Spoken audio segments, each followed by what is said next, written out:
దేవుడు నీకు నాకు పరిచయం చేయాలనుకుంటుంది ఏంటో తెలుసా? షరతులు లేనటువంటి ప్రేమను పరిచయం చేయాలనుకుంటున్నాడు. పరిధులు లేనటువంటి ప్రేమను నీకు నాకు పరిచయం చేయాలని దేవుడు ఇష్టపడుతున్నాడు. అందుకనే ఒక వ్యక్తిని ఆయన ఎన్నుకున్నాడు.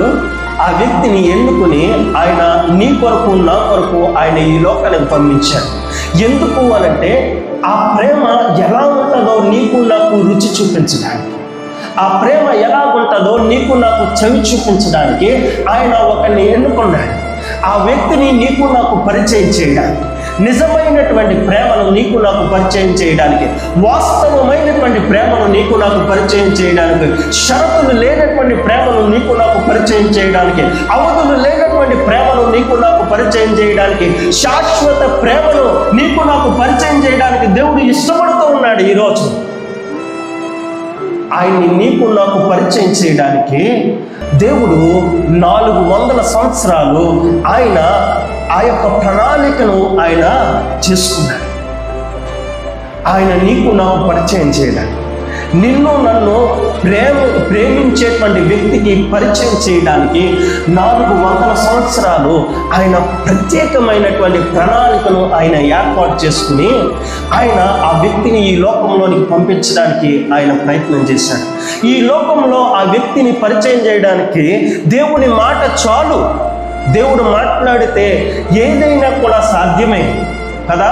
ఈ సృష్టి ఏ విధంగా నోటి వాక్కు చేత ఈ సృష్టి అంతా నిర్మించబడిందో, ఆయన కుమారుడు ఈ లోకానికి రావడానికి ఆయన నోటి వాక్కు సరిపోతుంది.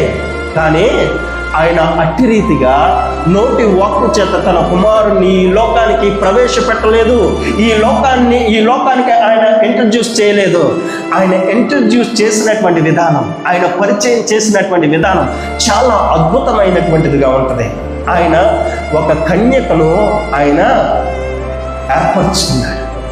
ఆమె ప్రదానము చేయబడినటువంటి దాన్ని ఏర్పరచుకుని ఆమెతో దేవుడు మాట్లాడడానికి ఒక దేవదూతను పంపించి ఆమెతో దేవుడు మాట్లాడుతూ ఉన్నాడు. దయాప్రాప్తురాలా నీకు శుభం అని, నీవు దేవుని వల్ల దయ పొందిన దాన్ని, నీవు గర్భాన్ని ధరిస్తావు, పరిశుద్ధాత్మ వల్ల ఈ గర్భం నీకు వచ్చింది, నీవు ఒక కుమారుని కంటావు, ఆ కుమారునికి యేసు అని పేరు పెడతావు. యేసు అని పేరునకు అర్థము, భాషాంతరమున అర్థము అభిషిక్తుడని. ఈరోజు ఇక్కడ దాని అర్థము ప్రేమామయుడని.